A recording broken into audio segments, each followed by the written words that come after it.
All right, what's going on, guys? Today we are going to be doing a POV ride in my 2014 Edition 30 GLI. I've had this car for about 3 weeks now, and I really love just about everything about it. It's a solid car all around. It's very pretty to sit inside of. It's pretty to look at. With a couple tunes and some bolt-ons and stuff, it actually produces some pretty nice power. I mean, it's more than enough, for a fun drive, and nothing too crazy that you can't handle it. So I guess first I'll talk about what I've done to it since I've gotten it. So I got it 3 weeks ago through Carvana, which is actually a pretty solid experience. Didn't have to really talk to anybody or get hassled by any sales people. When I bought the car, which was really nice, it was delivered to my house about 9 or so days after I secured it and made the purchase. So that's definitely pretty good time, especially because the car came from Tampa. That's where it's been its entire life, is Florida, and that was a big thing that helped me decide to actually get the car, because living up in Pennsylvania, we get bad snow and all kinds of salt and shit like that. So it is nice to get a car from down south that doesn't have any surface rust or salt damage or anything on the bottom of the car. And it definitely holds to that. I've put the car on a lift at a couple of mechanics that I've went to just to check the car out since I bought it, and it looks beautiful underneath. There's not one speck of rust, surface rust on anything. I mean, there is a little bit of skid plate damage and stuff like that, but we'll get into that here in a second as to why that is how it is. So I purchased the car pretty much stock, besides Enkei TS9 wheels and Belstein B16 coilovers. That I was really excited when I saw the coilovers on the car. At first I thought they were SoloWorks coils because of the coloring, but I popped the wheel off and actually was able to see a model number, and they are Belstein B16s. And this suspension is hands down the best aftermarket suspension I've ever had, I've ever driven, I've ever felt. I've had a lot of GTIs, I've had a couple of Genesis coupes, so I've had some time, to drive different types of vehicles and feel their suspension and their ride. And this suspension with the potholes and stuff and everything that I go through here is still beyond comfortable. And then whenever you want to put the pedal to the floor a little bit and throw the car into sport mode and have some fun, it's nice and stiff around corners. Excuse me. You feel the road really well. These are also sitting on Continental Extreme Sport tires. They're 245/35 R18. They are real nice wheels. I don't seem to have issue in the rain, and as you can tell, the weather today is pretty crappy. But I don't have any issue with these tires in the rain. Even if I want to get on it a little bit, no issues at all. So let's get into a little bit of what I've done to it, the performance. As soon as I purchased the car, I got a new speed intake, which I wasn't fully happy with it when I got it. It's the heat shield is very loose inside of the engine bay, and the filter that comes with it is extremely small. I think it's like 4.5 inches long or something like that, and it's just extremely small. So I removed that filter and I went to AutoZone and I got a K&N E2993 Focus ST Focus RS filter. And I had to do a little bit of modifications to the rubber lip to make it large enough to fit, but after that it fits excellent. It sounds a lot better. You can feel the car is getting the amount of air that it needs, and for a turbocharged car, it's all about air. That's the most important thing. You got to have enough air, and throwing the K&N filter on definitely helped a lot, and I'm very glad that I was able to get it to fit. I got the ARP or APR coil packs.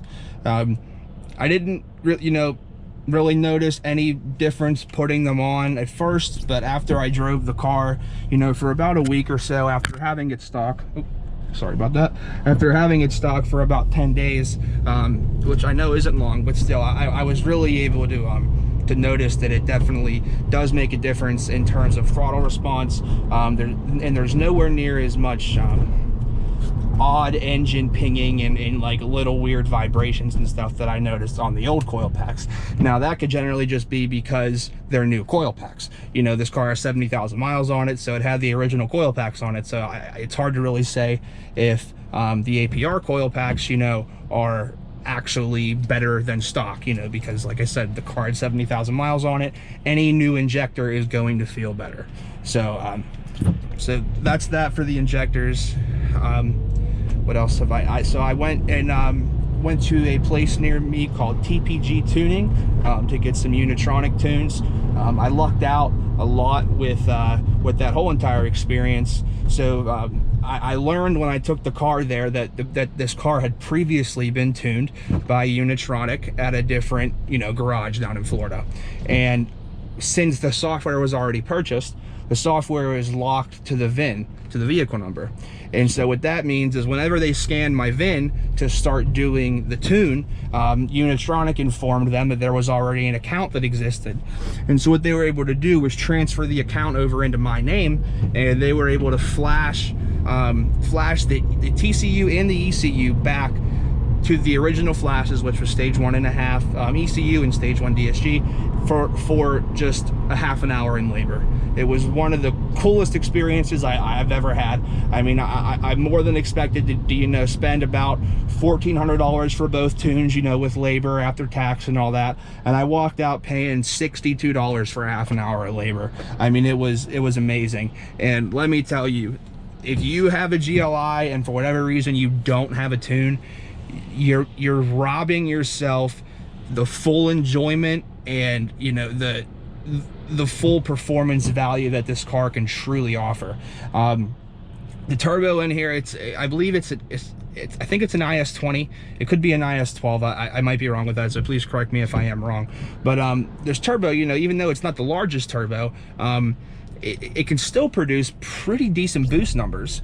And whenever the car is stock, you go between 10 to 12 PSI, I've noticed, on stock. And, you know, 10, 12 PSI stock is very, very, very, very typical. That's what a lot of cars run at stock. So, you know, you can't really be surprised with those stock numbers.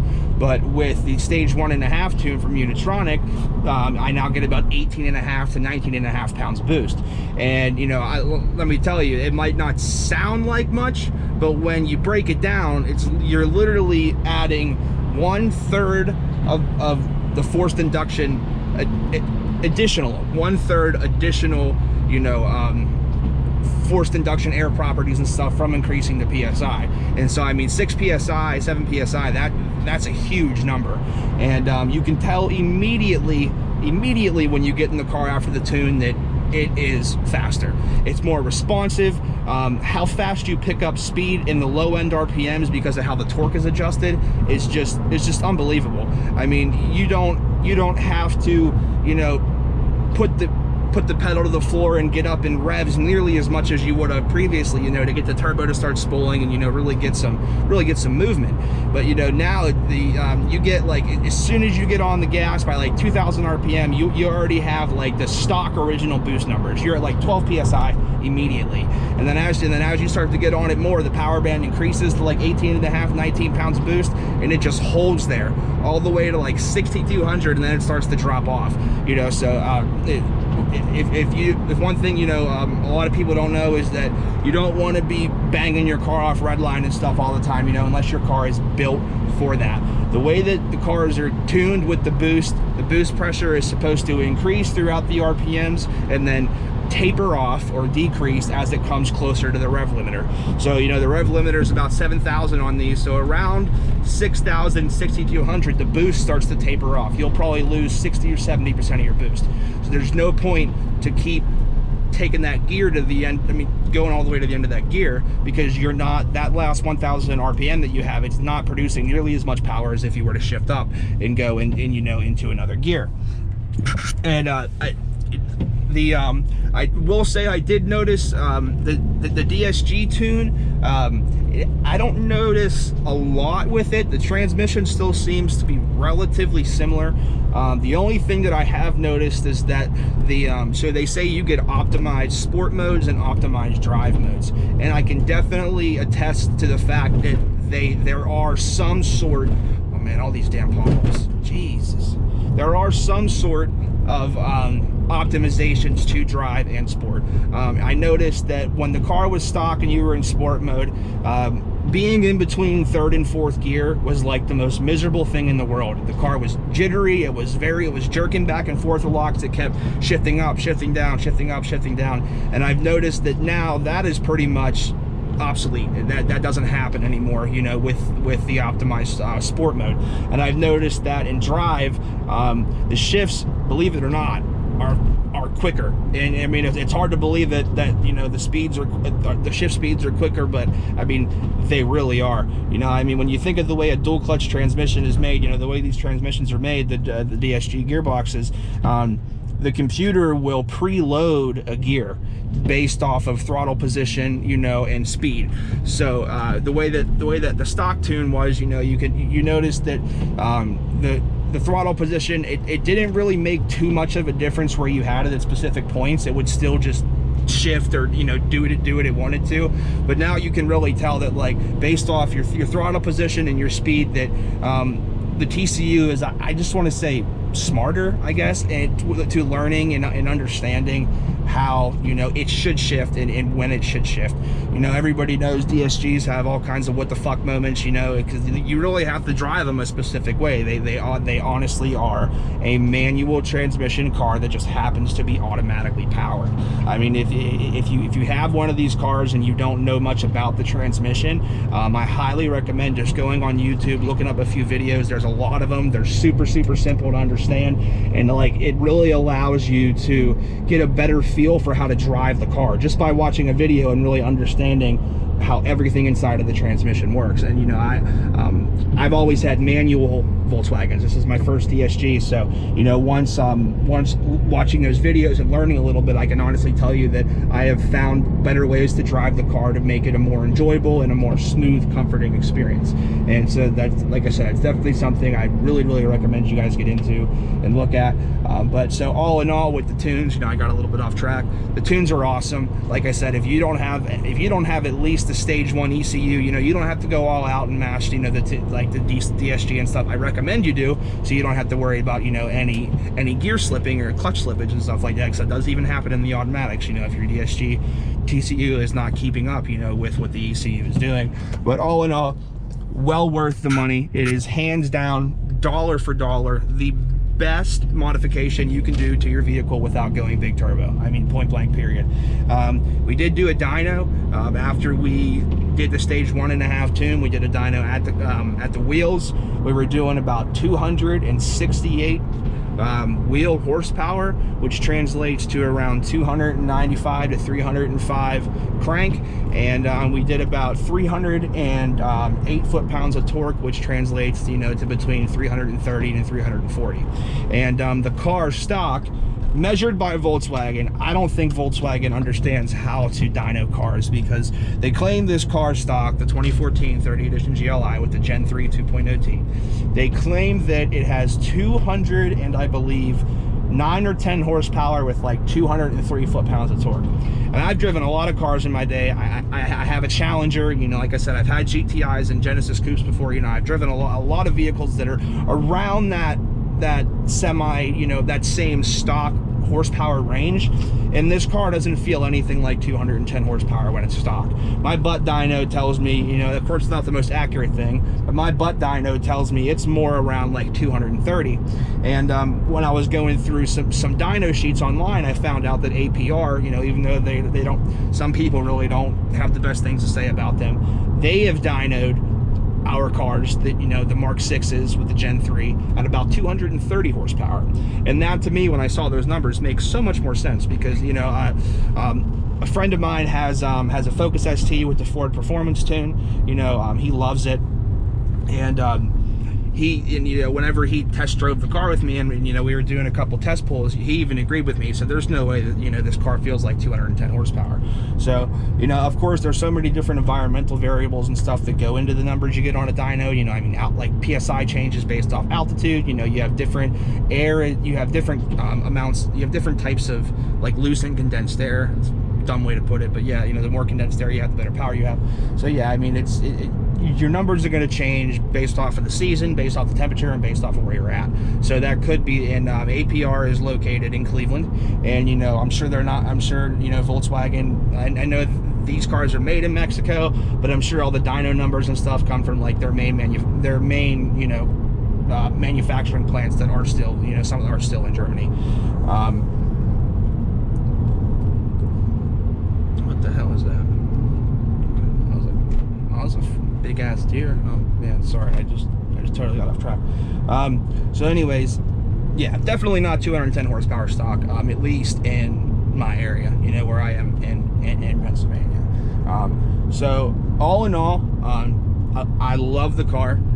It is probably the most enjoyable car I've ever owned.